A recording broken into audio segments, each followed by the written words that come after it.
Once the dust has settled, how will Bale be remembered?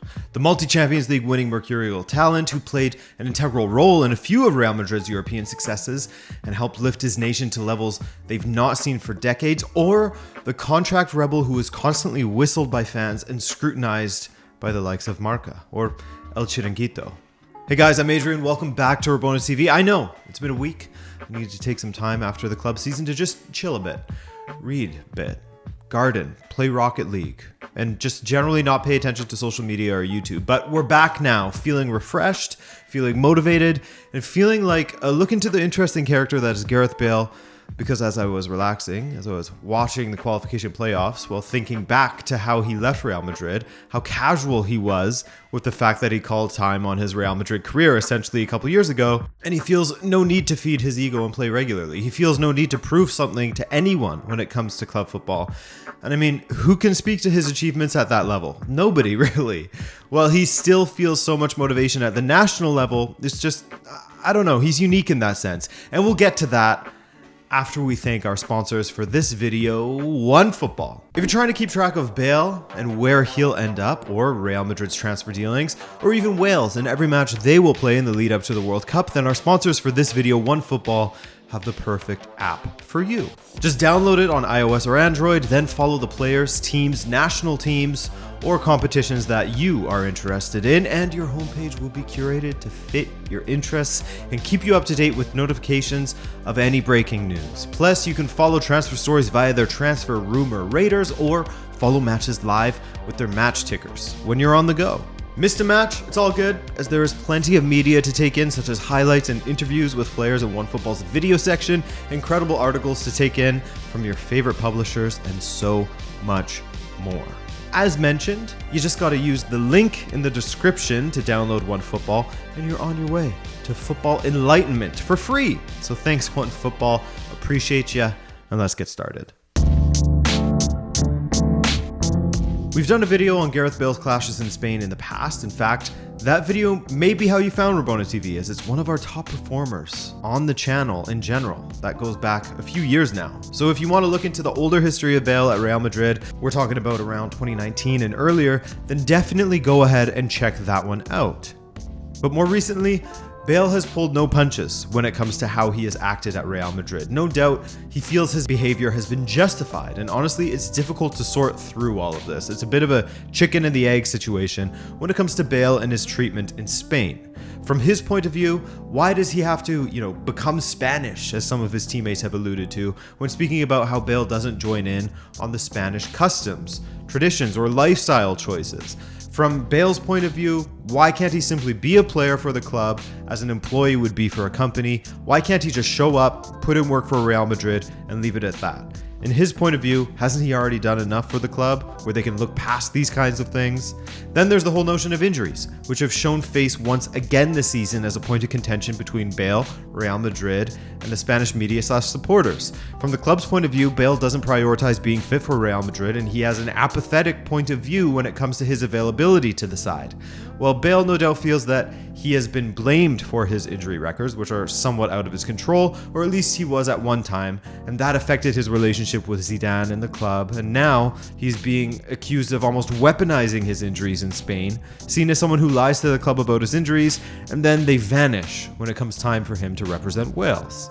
This season has been especially bad in that regard. Bale made just 7 appearances in total for Real Madrid, totaling 290 minutes across those 7 appearances. And that's including Bale starting the first 3 matches of the season. Things have dropped off since then.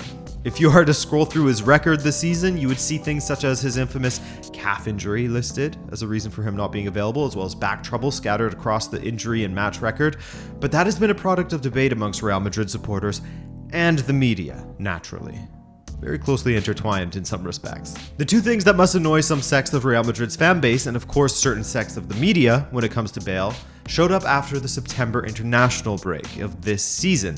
Another stunning performance for Wales, and another injury for Bale when he returned. The injury kept Bale out of Real Madrid's matches for 2 months. In fact, Bale's return to the pitch was with Wales in November. I mean, at times you can understand why some view him as a national team player that moonlights as a club player with this kind of record, which only was made to look worse as the season went on. After representing Wales against Belarus during the November international window, Bale made one start for Real Madrid against Villarreal in February, playing for 3 minutes against PSG days later, and then has never been seen again until April. For Real Madrid at least, because with the international break in March and Wales playing important qualifying matches for the World Cup, came yet another Gareth Bale quote-unquote controversy at both the club and at the media level.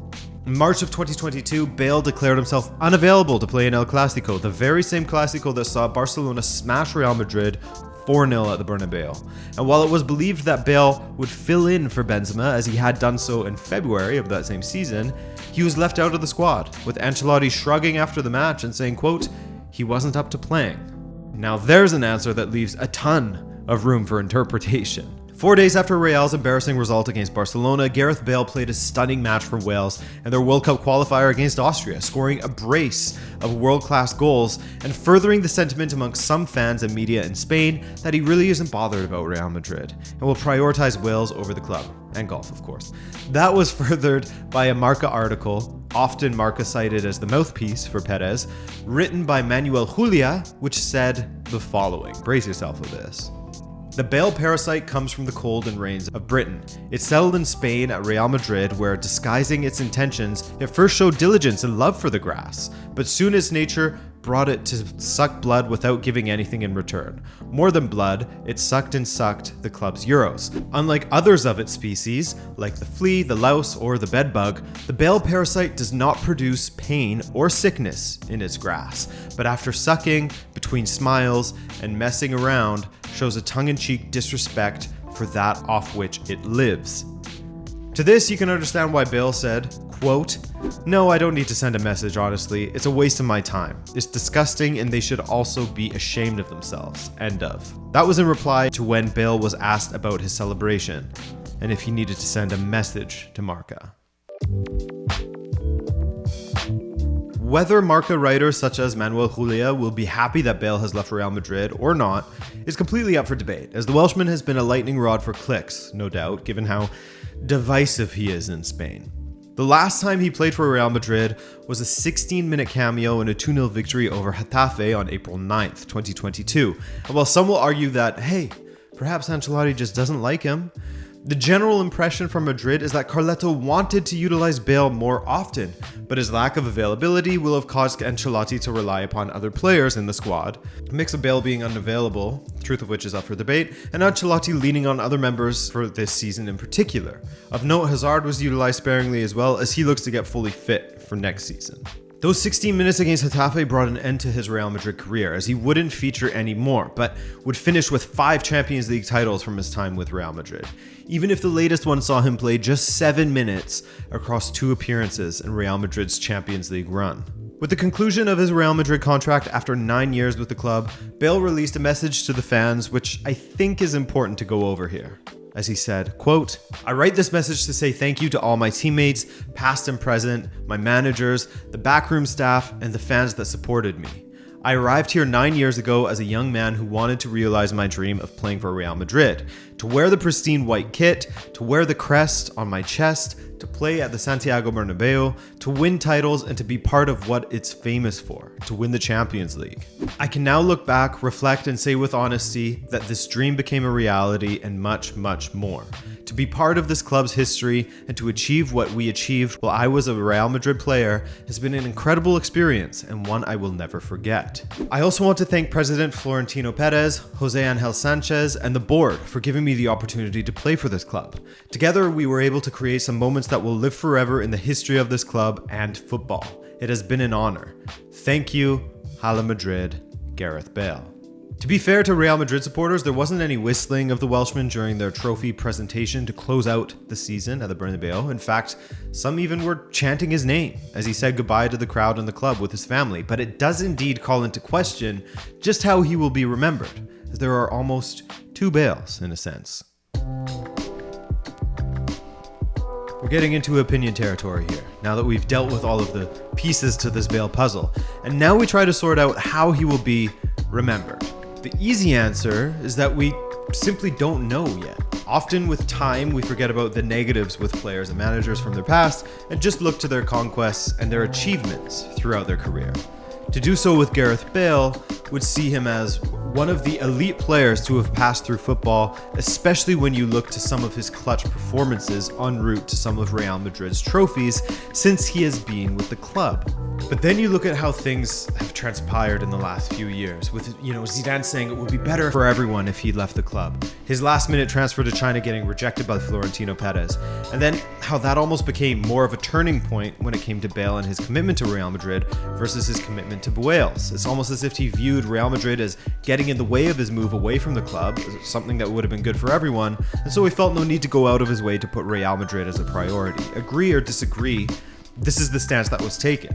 With Bale happy to see out his contract with Real Madrid, while Real Madrid had resigned to having him be mostly unavailable, an incredibly expensive substitute following his gargantuan 2016 contract. And yet how he has been the spearhead of this Welsh football revolution cannot be understated either, as he is consistently brilliant for them still, which almost works against his Real Madrid legacy in a sense, especially given the events of March 2022.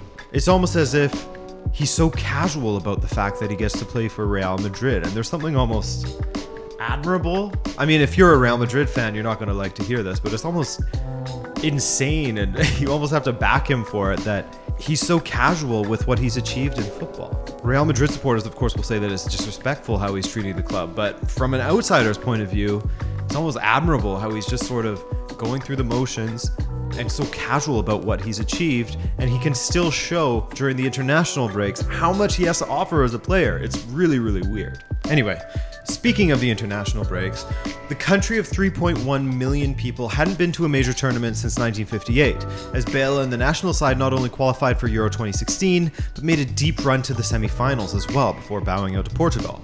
While they failed to qualify for the 2018 World Cup, that tournament was elusive once again for them. Euro 2020 saw them compete, and now they have made their first World Cup since 1958. 64 years, a lifetime has gone by, and performances show that Bale is still capable of being a world-class player, as I was saying. It seems like he simply does not care what others think, as if he simply isn't bothered by anything, including whether he plays regularly at the club level or not, or what pundits think of him in Spain or not. He has nothing to prove to anybody, as his achievements and his trophy haul speak for themselves. I mean, at Real Madrid, he would be remembered very, very differently had things not played out on such a sour note, because as Dermot Corrigan of The Athletic has noted back in March, so Bale will leave with more goals to his name for the club than Brazil legend Ronaldo, 106 to 104, more assists than David Beckham, 67 to 51, more games than Luis Figo, 256 to 245, more trophies as a player than Zidane, 17 to 6, and more Champions League trophies than Raul, 4 to 3. But nobody will be sad to see him go, and presumably, he will also be happy to leave it at that. By the way, he has since moved his trophy count up to 19 with Real Madrid following their League and Champions League victories this season. Looking at that trophy count, he should be seen as a giant within Real Madrid's history, but with the lack of matches and the media controversies from Spanish pundits, only time will tell how Bale is looked back upon. Will he be seen as the contract rebel who made massive contributions to the club's recent history, or as a what could have been type of player in Real Madrid's story? Let me know in the comments, guys. As always, I'm very interested to hear what you think with videos like this where there isn't really one right answer, just opinions to be made based on how we have all seen things. If you enjoyed this video, then drop a like and subscribe if you are new to join our community. But aside from that, I'm Adrian, and have a great day. Take care.